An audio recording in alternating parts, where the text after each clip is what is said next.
Assalamualaikum warahmatullahi wabarakatuh. Alhamdulillahirabbil alamin wassalatu wassalamu ala asrafil anbiya'i wal mursalin wa ala alihi wa sahbihi ajma'in amma ba'du.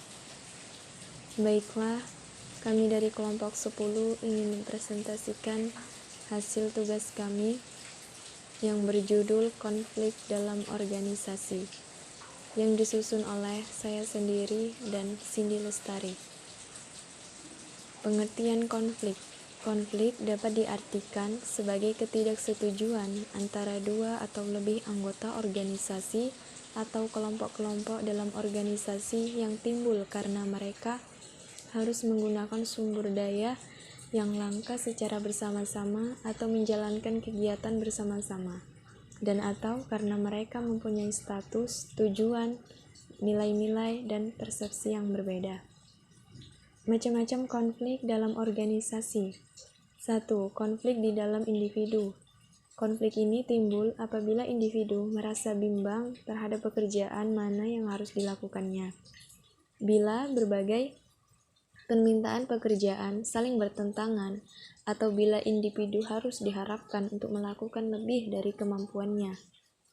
2. Konflik antar individu dalam organisasi yang sama. Konflik ini timbul akibat tekanan yang berhubungan dengan kedudukan atau perbedaan-perbedaan kepribadian. 3. Konflik antar individu dan kelompok. Konflik ini berhubungan dengan cara individu menanggapi tekanan untuk keseragaman yang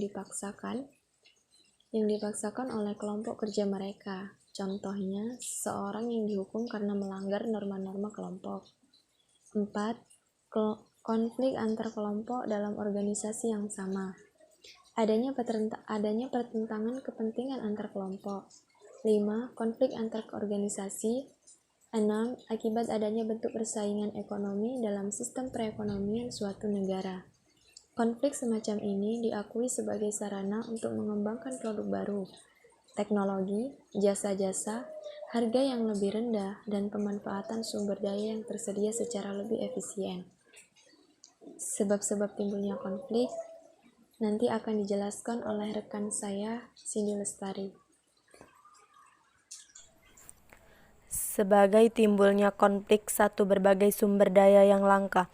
2. Perbedaan dalam tujuan. 3. Saling ketergantungan dalam menjalankan pekerjaan. 4. Perbedaan dalam nilai atau persepsi. Sebab-sebab lain metode penyelesaian konflik.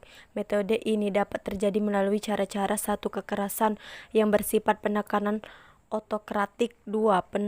Penenangan, yaitu cara yang lebih diplomatis. 3. Penghindaran, di mana manajer menghindar untuk mengambil posisi yang tegas. 4. Penentu, melalui suara terbanyak mencoba untuk menyelesaikan konflik antar kekelompokan. Prosedur yang adil. Akibat-akibat konflik dapat berakibat negatif maupun positif tergantung pada cara mengelola konflik tersebut. Akibat negatif: menghambat komunikasi, mengganggu kohesi, keeratan hubungan, mengganggu kerjasama atau teamwork, mengganggu proses produksi, bahkan dapat menurunkan produksi, menumbuhkan ketidakpuasan terhadap pekerjaan.